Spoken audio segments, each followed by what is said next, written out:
when you wake up, Cyndi, today, not 10 years ago, not 5, but when you wake up today, what just makes your heart beat out of your chest? What makes you sing every morning when you get up? Well, it's very close to the front of my mind right now. It definitely is family for me, and it always has been. And today in particular, I started off with brunch with my daughters and my 4 little grandkids. So that is what makes me truly like just so it's such a special thing. And I always heard other grandparents say that, and I thought, yeah, I'm sure it'll be great. But it's actually indescribably great. And so that makes me really just smile ear to ear, just talking about it, thinking about them. But also, I just have a love for the start of something, the story that hasn't been written, the day that hasn't been lived. Like I love the unknown. I love change. So I think I'm a morning person for sure. And I get up in the morning excited to see like, hey, how's this going to go? What's this going to look like? Hey, when you say you're a morning person, what time you get up usually? Definitely by 5. 5 a.m. Wow. And then you go to bed at what time? 9:30. Nice, nice. We, Actually we try to go at 9 because then I do a meditation from 9 to 9:30, go to sleep at 9:30. So I know it's really structured, but for me, it works. Like to me, there's nothing that can't be done in the morning that I would stay up late for. Like I just love the morning, more productive. Yeah, I love that. I'm learning. I've had 50 plus conversations with daily meditators through this podcast, and I'm learning that like structure equals freedom. Honestly, like that's, and you see, you just said that. So, when you wake up, what is your morning meditation? So you told us your night meditation, and what does your morning meditation look like? I definitely follow David G's scenario for RPM, Rise, P, Meditate. So that is what I do. My alarm goes off at 5. I get up, go to the bathroom, sit back down, and then meditate for about 30 minutes. And, some days it's a little bit shorter. There's times where it's a little bit longer. But in general, I don't set a timer, but I have a sense of how long I've been sitting. Sure. And it seems like it's about 30 minutes. And then I just move on with my day, get ready. And I'm typically on the road by 6:30 on my way to work, at least by 6:30, because Webster to Pittsford, where my office is gets traffic at certain times. So I know how to miss that.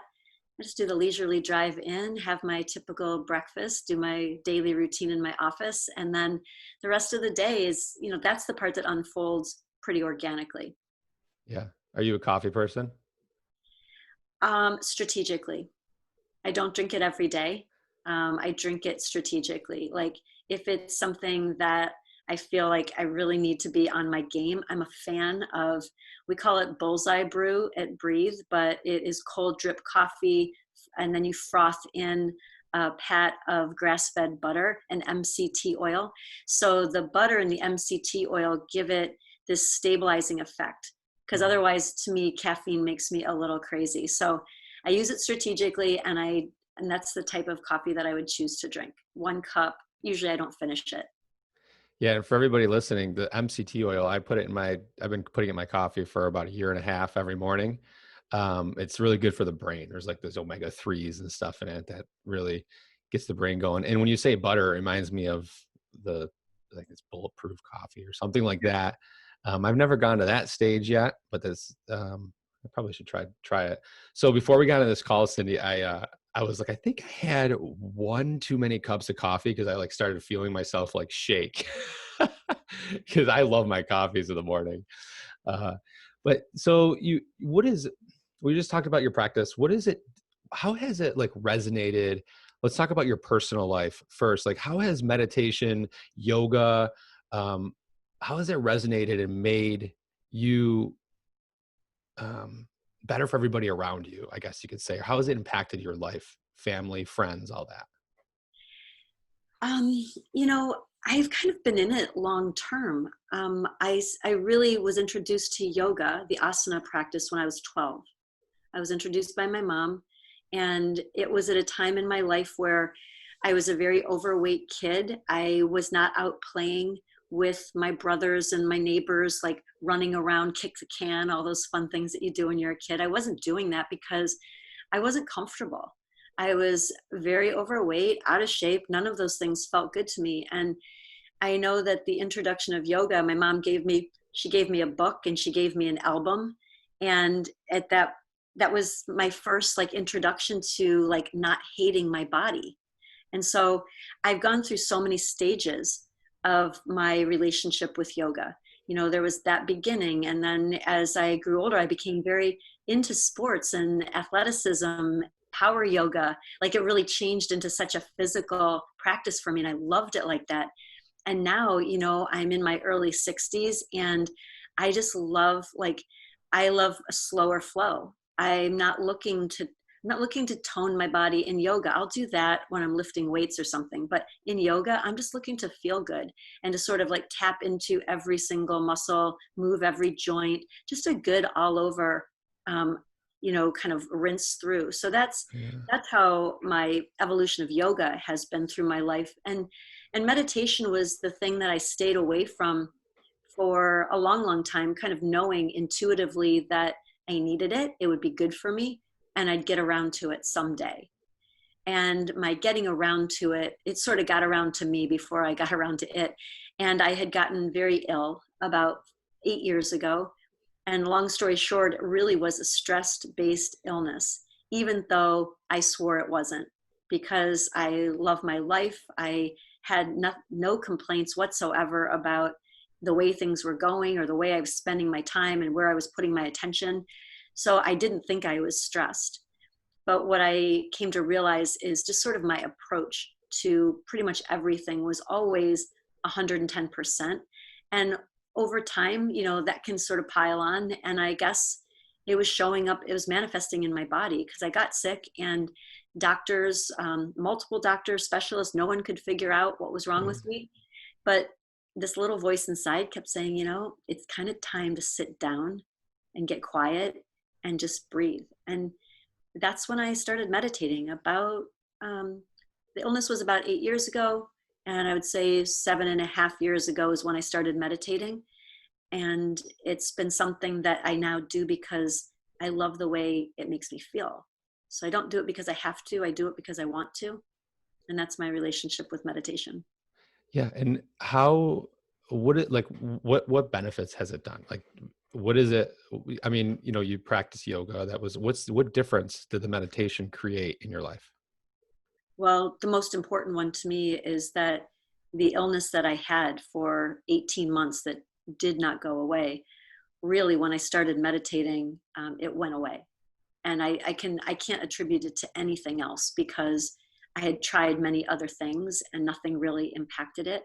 But the meditation, it's like once I started meditating regularly, it's like it just went away and never came back. Um, it's when I feel stressed, I feel it in my stomach and it feels almost like a butterfly in my stomach. It's very subtle, but I've learned to recognize it as that is like, oh, I'm heading down this road that will make me ill. And and now I just know like, it's okay. There's obviously, even though life might seem good, I am stressed. And so I just, you know, I meditate daily, but I also know to kind of watch for those signals when they happen to know that I need more of it or I need to like intersperse it throughout the day.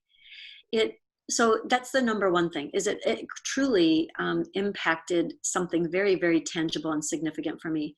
And then secondly, I would say that it helps me keep my energy level, my enthusiasm level, all those things that are part of what I love about myself. It keeps it grounded so that I don't become that person that I sometimes notice when I'm overly caffeinated, which is why I'm not a big caffeine drinker. I can easily get overly excited. So yeah, it grounds me. I like that about it a lot. Yeah, that makes total sense. Uh, is, if you were to suggest to somebody, because it sounds like, you know, talking to you, you know, for people listening, Cyndi used to get really bad headaches, and I think it caused you to even throw up sometimes, right? Yeah.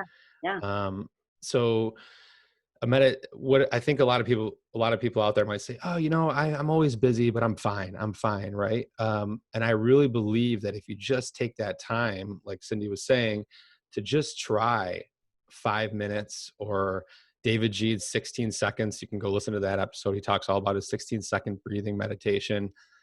It could change your life. I mean, here's a perfect example. It changed Cindy's life forever. And I just, I love hearing those stories, and I love hearing that. And because it creates such a powerful movement around meditation. And I believe, and I'm sure you are on the same page, the more people that meditate, the more people that do yoga, the better the world's going to be.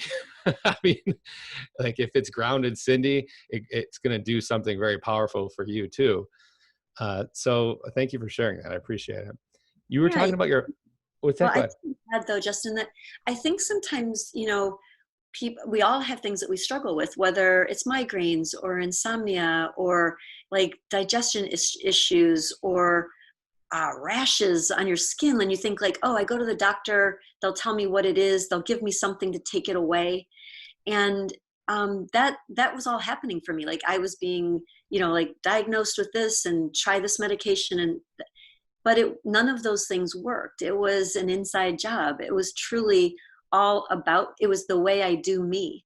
And the meditation has really given me just such a finer dial on the way that I live my life. I'm still the same person. I still have the same qualities, but the meditation, I think, just sort of, it just grounds where you need to ground and clarifies where you need to clarify. It's been life changing, no question, transformational. Yeah. And going back, you talked about your mom a little bit. How was it growing up? Like, were you in a very loving, nurturing family? The reason I ask this is because the type of business you opened up, the type of environment you've created for people to come in and have a safe space, and everything is amazing, right? So I'm curious, did you grow up with a lot of love surrounding you? Were you on a farm? Were you in the suburbs? Like, how did you grow up? Yeah, I grew up in a small town in Pennsylvania, Bradford, Pennsylvania. And I still remember the first time that I came to visit Rochester, where I've lived now for the past 35 years. But when I came to Rochester, honestly, I didn't even, it was the big city. I didn't even really fully understand the concept of city and suburb. I didn't really even get that. So Bradford is a very small town. I grew up there. I'm the middle child with an older brother and a younger brother, a mom and dad that were, always together. They stayed together always. And yeah, I think that my mom and I had a special relationship. I had a good relationship with my dad, but being the only girl, I had a very special relationship with my mom. And, she went on then to be like a stellar grandmother to my daughters, which now puts me into the position of really, as a grandmother, just wanting to sort of I got big shoes to fill, but I know how powerful and impactful it was to have a presence like my mom in my daughter's lives. So I really take that role very, like I take it seriously. It's something that's important to me. Yeah.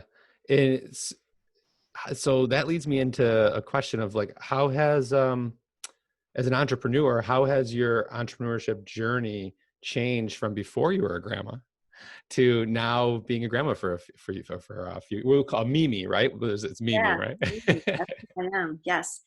Um, it's been a challenge. My mom was not a working mom. She worked at home. And so she was there all the time, and she was really available to be that grandmother that could always come and stay with us for 10 days at a time or whatever. And so I had a lot of struggle around that when the first babies were being born. So both of my daughters have had both of their children very close to each other. So we've got 4 kids under the age of 2 right now, or about Wow. to two them down. So as the first 2 were being born, I was just like trying to get as much done as I could. Cause it's like, okay, so once they come, I'm going to really need to work less. I'm going to need to like fully be present. And what I found was it's not possible for me in the way that I work and the type of work that I do. The business Breathe Yoga and Juice Bar that I have, it's very organic, and I'm not even sure if we scratched the surface of what it will truly become. So I don't have the luxury of, taking full days at a time and weekends off. I just don't do that. But I finally let go of my own expectation of trying to be like my mom.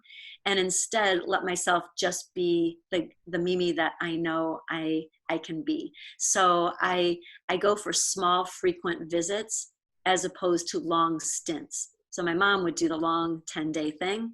I try to see my grandkids as often as possible, and I play hard. I think of all four grandparents, I play hardest. I race with them and they squeal and we just have so much fun. So yeah, I try to make it really potent and high quality time. I love that. I love that. I noticed that just as a father, with my 2-year-old and my 5-year-old daughter, that the when I take those short moments throughout the day on a work days, it's almost like I have more of a presence than if I'm trying to occupy or play with them for a full day. Right. So Yeah. that's probably, it could be even be more powerful at times to have those moments like that. Yeah, like I said, I mean, I got a text last night that both of my Carly and Abby, my daughters, plus the four kids were getting together for French toast at 8:30, and can I come? And I looked at my calendar for today and I thought, oh, I really can't. And I thought, oh yes, I can. I mean, it's the most important thing I'll do all day. Not minimizing the conversation with you, of course, but yeah, I got over there, did 8:30. By 10 o'clock, I was in the car heading home. And really, it set the tone for my day. And I know that that's a memory. It didn't take me all day to make it. And they will remember today. We had a lot of fun today. Yeah, that's really beautiful because I mean, how does that make you feel? Like when you have the ability, first off, the gratefulness and ability to do things like that. Like, what does that? How does that make you feel as a as a person? Like, what feelings come across during those times? Like I said, the the Mimi role, that position in these little people's lives is it's really special, and it's hard to describe how special it is. Like, I'm not the parent, so I really don't have to do any of the hard lifting. I've already done that. I've done that part. I know how life is as a parent because I've been a parent. But for the grandparent piece, I just really I want to pass along the things that I think they'll remember, and whether they remember it in their minds or they just get a good feeling and they smile when they think about things that, when they think about Mimi. I just try to make sure that we have moments that matter. I'm not reprimanding them. I'm not really trying to like teach them their ABCs. That's not my role. My Yeah. role is to do things that they're going to remember and be like, oh, I remember when Mimi and I did that. So it makes me feel really happy, really, really happy. And then with the personality type that I am, like as an entrepreneur, as someone who really enjoys working, like I wish I didn't even have to call it working because it's never really felt like that. But I spend a lot of time in my business. So, the only other thing is the struggle of just trying to drop that piece of myself that always feels like there's one more hour of content writing or email answering or something that needs to get done, and drop that and just go be present. But wow, it's every time I do it, it just makes that desire that much stronger. It's very validating. Yeah. I like when you're like speaking my language, when you talk about that as entrepreneur, finding that time and deciding to just let it be. And it all works out in the end. You I love everything you're saying. I asked I want to ask you if there was like to just to kind of change topics a little bit, if there was one thing that you would tell somebody about, if there was one myth about yoga, what would it be that you would want to like break? You'd want to say, guys, this is I think that what comes up often for people as an obstacle is that yoga is something you need to be good at.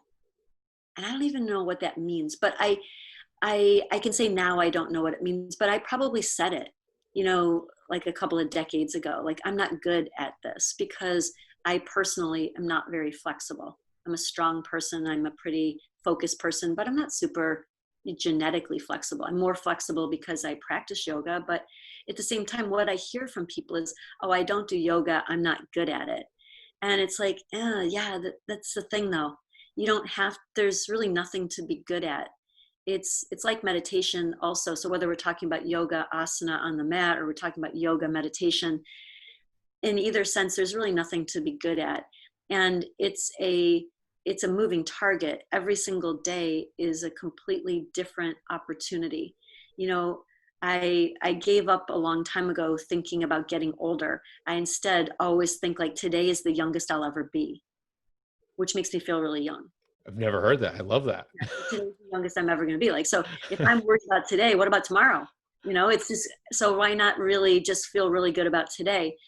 And so I've let my yoga, my asana practice change as I've gone through stages in my life. And I've also found myself, enjoying my yoga off the mat even so much more. So um, I guess to demystify it would be, you don't need to be good at it, because that's kind of like putting a stake in the ground and saying like, this is what it is and I need to get good at that. Yeah, but tomorrow that stake is in a different place. So why not just approach it as this is the practice today? And some things will go well, some things will be more challenging, but um, I just think that people think like if I accomplish these poses, then I'm good at it. And that's couldn't be further from the truth, actually. Huh. And I can relate to that. Is like when I first started practicing yoga. What about what is you mentioned good and bad a few times. What are your thoughts? And I don't know if this is a great question or not, but I'm curious. Like, what are your thoughts on judging or describing something as good and something as bad? And the reason I'm asking is because of course, we're doing this David G meditation teacher training yoga. Still don't know the exact name of it that we're creating here.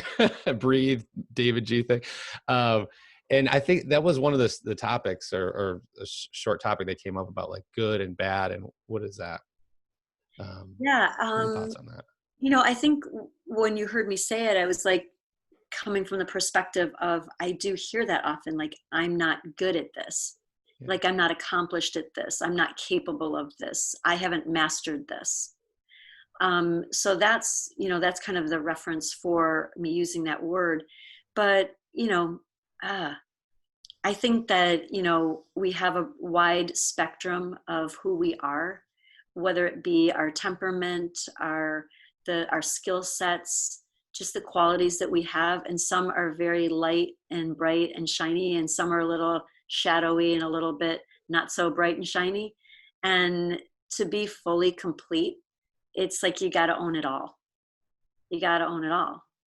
And so if I were to only focus on what I'm good at, then I would really not be fully accepting of myself in its completeness and my wholeness. So I have to be as equally accepting of my shadowy, not so great traits as I do the things that come genuinely bright and shiny to me.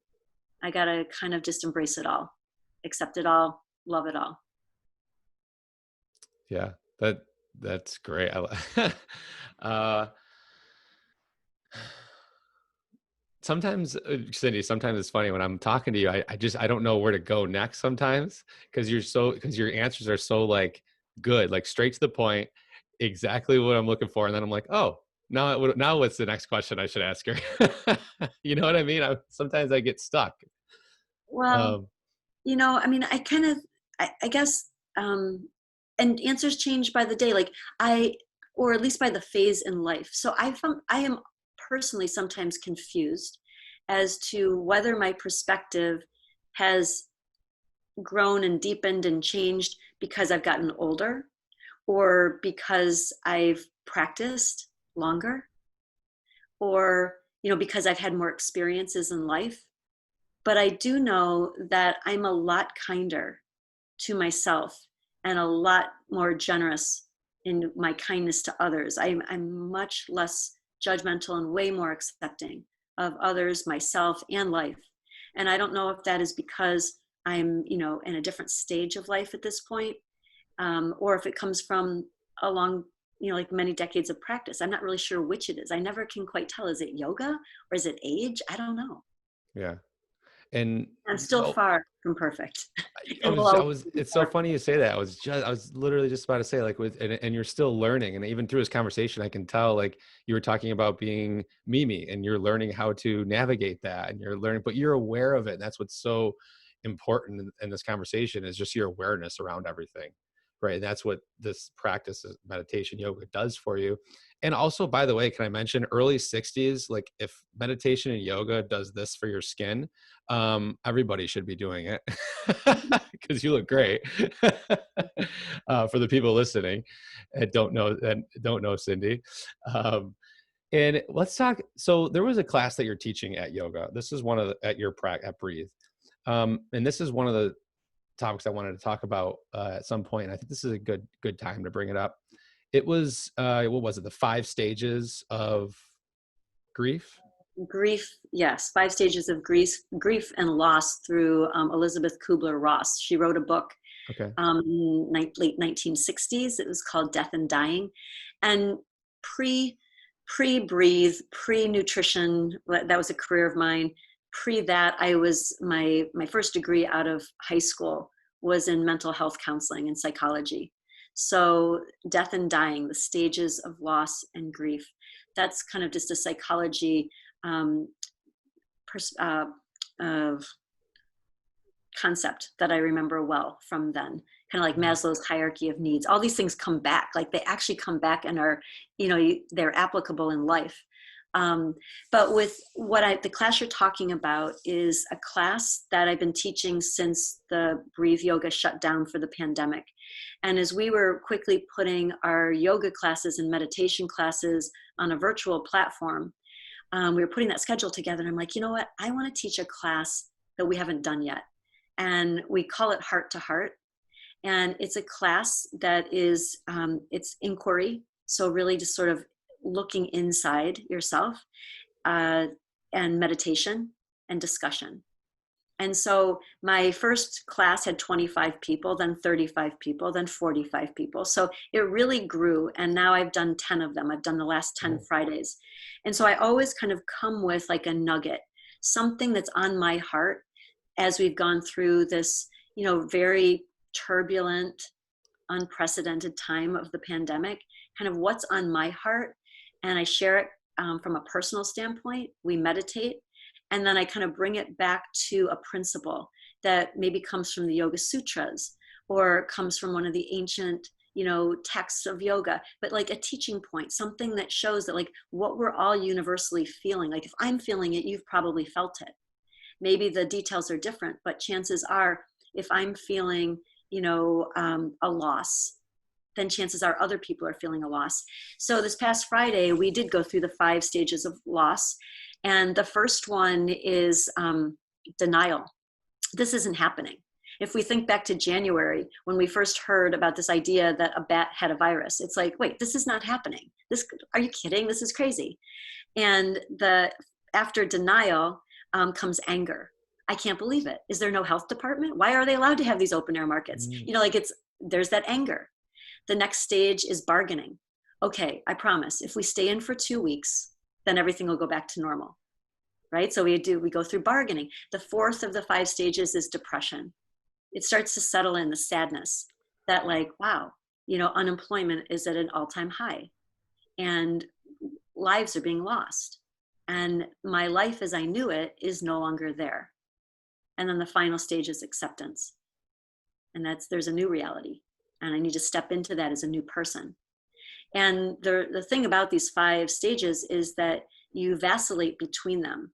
They're not necessarily sequential. You might go through denial and anger and then into acceptance, but then something shifts and you go back to being angry and then depressed. So they kind of go back and forth. yeah. It's not a straight line.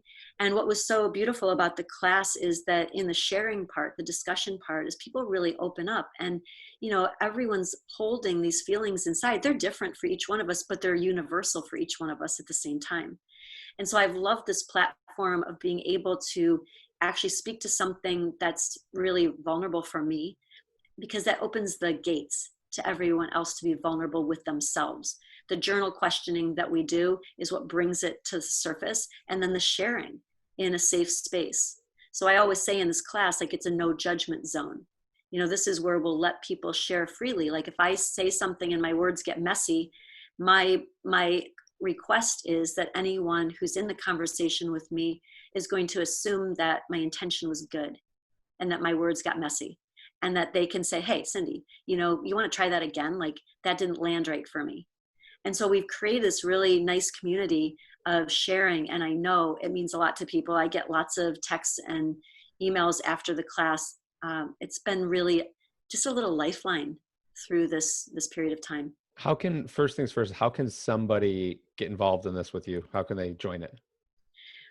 Currently on the virtual platform that we're using, you would just go to Breathe's website, Okay. breatheyoga.com, and you'll see how you can try a free class. There's a little promo code called Try It.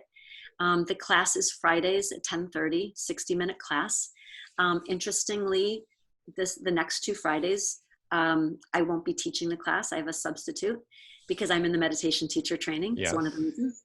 But Yes. after that, it'll be back to me. And then we will, as the studios start to open up, I'm going to find a new home for Heart to Heart. It's something that has to continue to live on. It's very cathartic for me. I love taking the time to really think about, like, what is it I want to bring awareness to this week?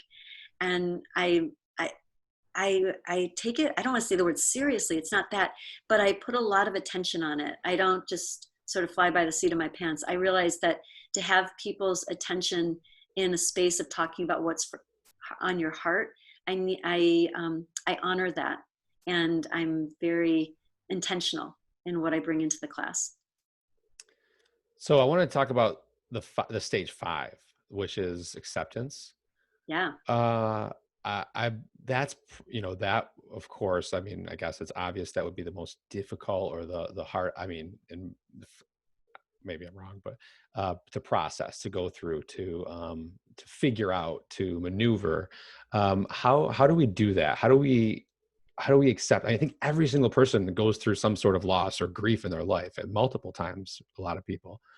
How do we get through that acceptance of it and move on with our lives? Is there, like, you I know? think that life is a great teacher. And so even looking back at pre-pandemic, everyone had a complaint of some sort, right?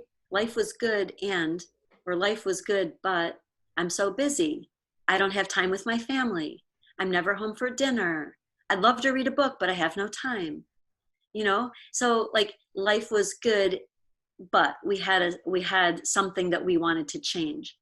Now we look back and we say, okay, wow, now most people have time to read a book. They are at home with their families during this quarantine period. And so I think that rather than look at this period of time as like, oh my gosh, I can't wait to get back out there. I can't wait to get back to, like, back to the way things used to be. It's like, instead, why not just truly find that silver lining in the thing that was missing, what you wanted. You want to have dinner at home with the kids? Guess what? You can. You want time to read a book? No better time than now. You want to start meditation and you thought you never had time for it? Yes, you do. And instead of getting to the other side of this and looking back and saying, oh, I should have taken advantage of that time. Like, I think acceptance is learning from all the Monday morning quarterbacking that you've done in your life. And so in the present moment, it's like, okay, so I do have an opportunity here, and I don't want to have to look back and realize I missed what was possible, what the opportunity was. So to me, acceptance gets easier the more we have an awareness of, that at no point in time was anything ever perfect. And at the same time, everything has a silver lining. Like, that's not like a rose colored glasses kind of perspective. That's a truth. Like, what are the silver linings for the pandemic for you? What, Justin, like, what are you noticing? It's strengthened my empathy muscles. And the reason is because Catherine, my wife, uh, is has a lot more stress and anxiety inside of her, just in general, around things than I do at all. And more cautiousness or nervousness. So it's allowed, and us being in confined quarters, not really separated too much. We're around each other a lot, so we're talking about it a lot, and it's allowed me to not to even realize more that it's not my job to fix what I think is fixing, right? As a guy, and it's my job to listen and to love and to be have empathy and compassion more, and that's what I've really taken out of this quarantine. Now, that the reason for that is I've worked at home for 9 years, so I'm around my kids a lot, at my family a lot, so that wasn't any much of a difference in itself. But that's definitely something that I've taken away 100%. Yeah, I mean, it's brought you closer because it's like an intimacy that you know, you see the depth of her heart and soul and her struggle with whatever she's uncomfortable about. Like that's what you're speaking to. Like that's a you had the ability during this period of time to actually get closer because you see a part of her that maybe before she either kept hidden or it just didn't come up in day to day, and now it brings the depth of your relationship to a new level. So that's like that is a silver lining that's Yeah. happening right now in a situation that none of us predicted or by choice would be in. Yeah, 100%. And it might even have been like I didn't want to listen to it as much, right? When things like that would come up, and and now it's almost like you're kind of forced to, because you're talking about this COVID and how you feel around it and what it is, and it's allowed you to bring up more, even myself, bring up more feelings around it, and vulnerability. So it gives us something to yeah, to build upon emotionally, which is really cool, especially for somebody that's not been very emotional his whole life. Well, and for someone who like you use the word fix it, right? Like, and I can relate to that in you because I have that same part in me where if someone is down about something or expressing like their concern, their anxiousness, I'll just try to like find the solution. Like, well, why don't you do this? Or you could do that, or try this. Like I'm the constant fixer. And so when you're not on the fly, and you realize like, oh wait, this no one's asking for me to give my opinion and create a solution. They just want to express how they feel. And given this time that we've had, it's almost been like reality has gone in slow motion during this period of time, even though some of us have been super busy, right? At the Hmm. same time though, not being in a car, not going from place to place, just sort of being home, everybody together in the same four walls, there's more time to realize like, oh, she's not asking for me to fix this. She just wants to talk about it. And so I got time. I'm going to listen. And Yeah. that creates that depth of conversation that creates a deeper relationship. So yeah. Yeah, that's I mean, you hit the nail on the head with that. And what I'm realizing is that it's extending to my business relationships and my friend relationships, where like I'm listening more, where I'm more accepting and less judgmental. And I hope I can continue that. And I think with meditation and reading and having conversations like this, it keeps reinforcing it. Because Yeah. just like anything, if you go to the gym once a month, you're not going to have any gains. Right? if So if I learn this just the past few weeks or past couple months, and then I just forget about it and go back to my normal life, it's gone. Right? So it's about constantly staying in touch with it, or feeling it, or sitting with it. And Yeah. that's what I love about meditation. Yeah. And you said earlier, like if, the we're both in agreement that if more people meditated, if more people practiced getting in touch with themselves through yoga, that it would be just a better world. And I agree completely. And I also think like this aspect of, just like, wow, I never took time to consider that maybe I just needed to listen to what someone that I care about has to say and let them just like keep on dumping it out. They just need to get it out and I'll just listen. I mean, I don't even know like that. If everybody comes back with a little bit of that, that's a world shift. Like that's a world shift in the direction of empathy and compassion. Like that's a really big deal. And that's going to be, yeah, that's going to just have to balance out the economy, right? Because there's pros and cons to everything, but this is a definite pro. Yeah, 100%. I love how we're looking at some of the, positive outcomes of this situation for sure. And I know you've had your business situation, your business has been affected in different ways. Your franchises are being affected, of course, any franchise that's a brick and mortar. And looking at ways where you can pivot and the positive is definitely helps both mentally and for the bank account. Yeah, for sure. um, One of the things that I do think, like, I mean, I opened a yoga studio in 2002. That's a in the world of yoga, that's a long time. That's almost 18 years.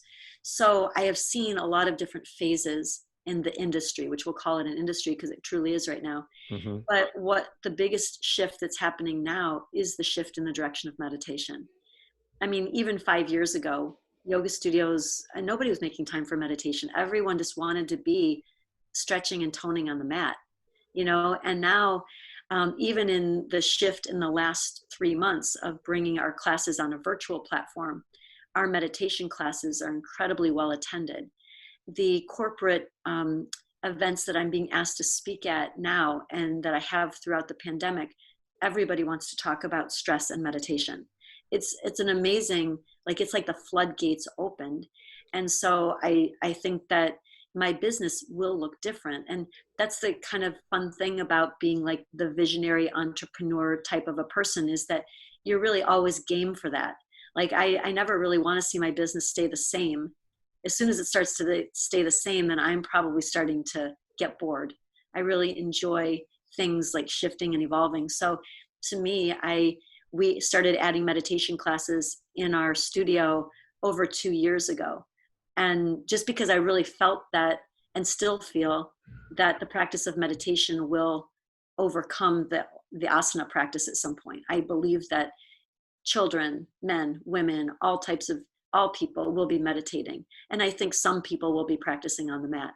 So this just sort of catapulted that.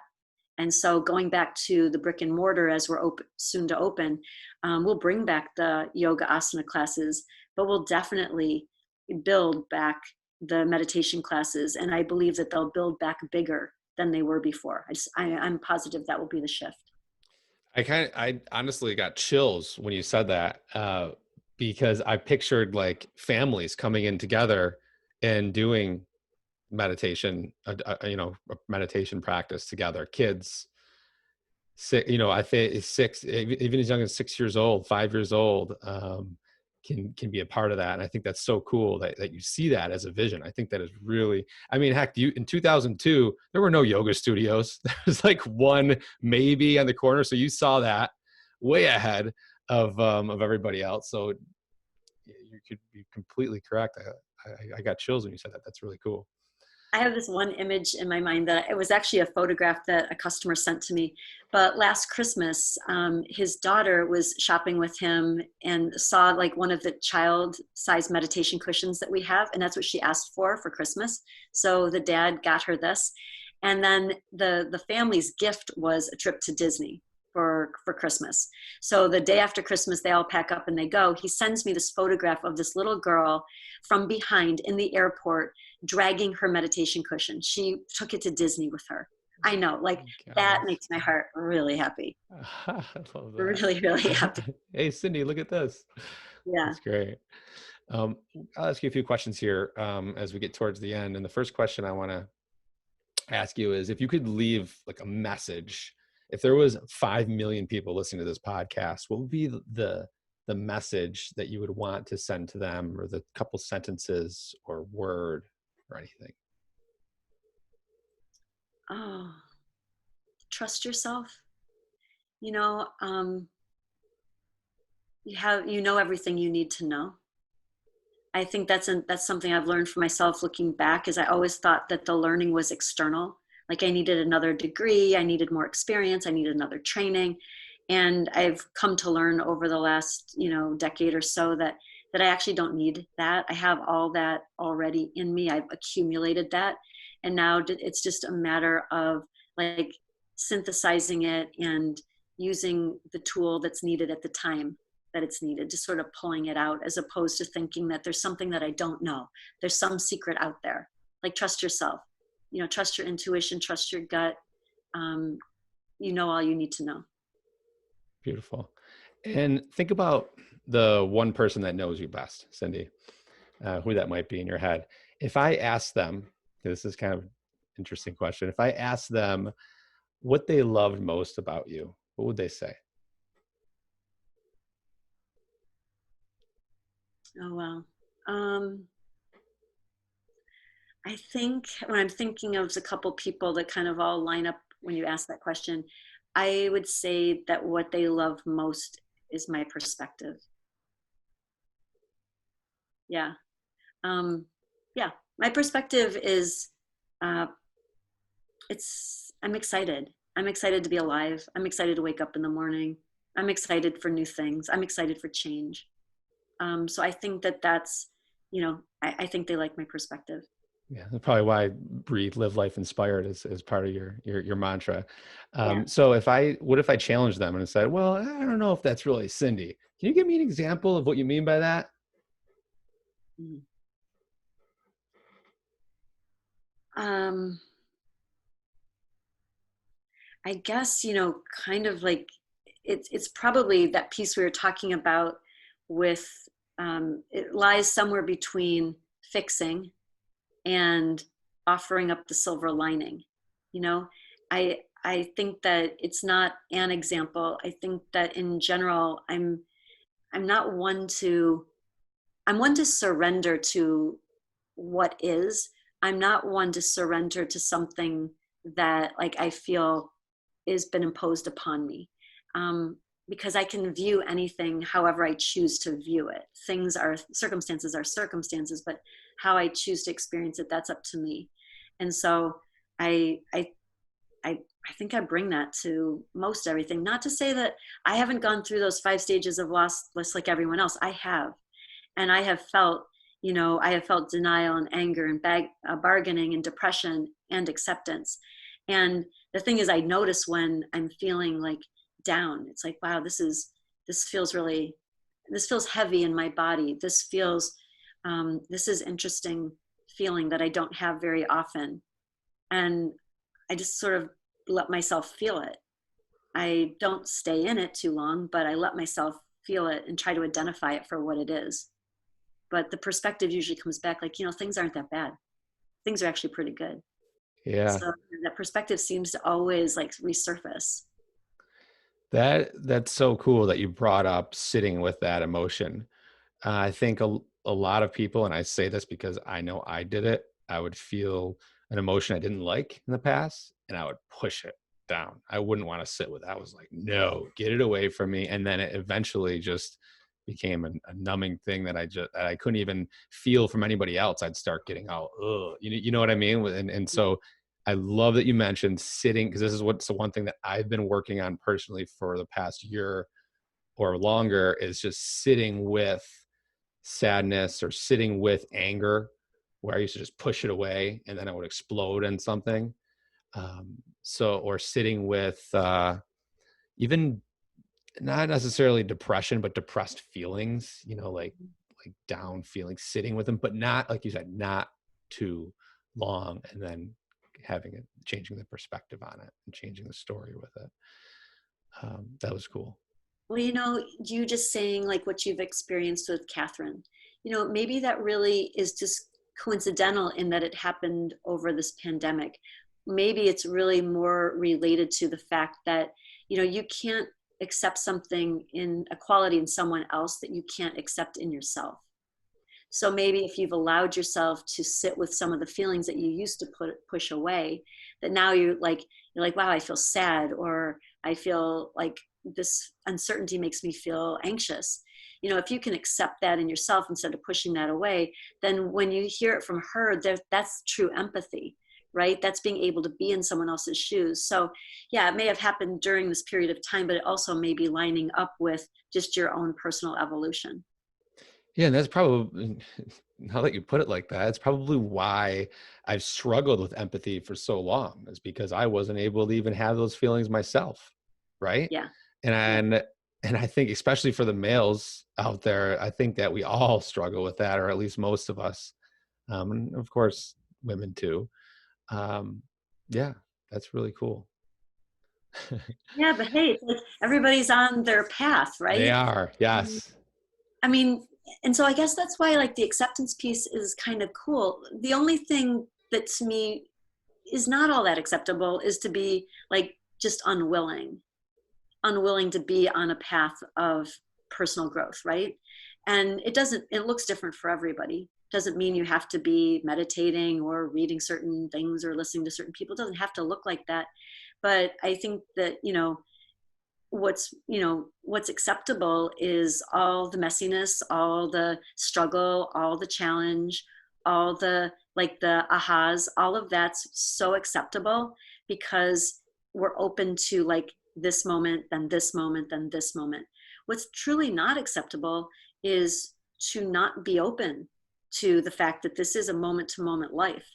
It's just, I mean, it's not even my opinion that it's not acceptable. It's actually just not going to get you anywhere. Right. And so, yeah, I think that that's what makes us all have more acceptance of each other is like, oh, yeah, I can see he's really struggling with that. I can, yeah, I've been there. I felt that, and then we're not so tough on each other. And Yeah, that's a big gift. it is. It you said journey, right? So we're all on this journey, and I think what happens is during this journey, when you, like, for example, let's say I started getting up at 5 a.m. every day, did an hour routine before my kids got up, and I did it for 2 months. All of a sudden, I start having this attachment to it, and then I start talking to people about it, like, why aren't you doing it? I can't believe you're not doing it, as if I've been doing it my whole life. Yeah, Right. And who knows if I'll even continue to do it yeah, over and over and over. And that's just a small example of what happens in so many of us. And so to realize that, life is moment by moment, we're all on our own path, uh, and just accept that, right? That's what you're exactly talking about. yeah. And it's a struggle for me too. I've definitely learned over time that like the things that like I'm so excited about and sometimes tunnel visioned on, and I just want everybody to see it, to get it, to try it. And it took a while for me to like sort of realize that, I'll just live my life and those things that I'm so passionate about. And rather than speaking it in words, maybe people will watch it and just be and somehow resonate with the quality or what it is they're seeing that like kind of like that feels good. Like I'm wondering how she's doing that. Tell me more. As opposed to me saying, oh my gosh, you know what you need to do? Sign up for this workshop. Like yeah, that's in me. That's in Yeah. me. And I've had to learn that it's better to teach without words, right? Just be living the thing that excites me. And I don't really need to talk about it unless someone asks. Yeah, I laugh when you say that because that's 100% in me too, like with full force. So me and you could do some damage together if we wanted to, like arms around each other, walking around town, just shouting out loud what everybody needs to do and should do, and we'd be really good at that. No, I totally vibe with you. I get you for sure, Jessica. You're very entrepreneurial. I am too. There's something like that I really gravitate to, that quality in other people. I love it. I think one of my very favorite things to do is to brainstorm, and I call it popcorn. Like when I started having like popcorn in my head, like, oh, we could do this. Oh, we could do that. Oh, what about that? Like that gets me so jazzed up. Like I just love that sort of that mental activity of brainstorming. I love it. And I don't even care what the topic is. I'll just do it with anything. I love it. Yeah, I'm on the same exact page, and that's probably why we have that vibe together. That's Yep. funny. Well, I'll ask you a final question here, and if it keeps going, it keeps going. But if you could go back, I know you said trust yourself, and maybe that's the same message you would tell your 18-year-old self. I don't know, but I'll ask you, what would you say to your young self, your 18-year-old, just getting comfortable with herself type of person? What would you say to them if you could go back? Oh, um, I would just let them know. I would just let myself know that I am. I'm enough. I'm enough the way that I am. I think like I've spent a lot of energy in my life, trying to adapt myself in whatever way that I feel most people would want me to be, you know? So you could call it people pleasing, you could call it whatever like, kind of term sticks. But I think if I knew that I didn't really, at the end of the day, if I could just truly just be myself and that was enough, I would buy back a ton of time and probably, some not so great experiences. I could just buy all that back if I had just known that being myself was enough. Awesome. Thank you, Cindy, so much.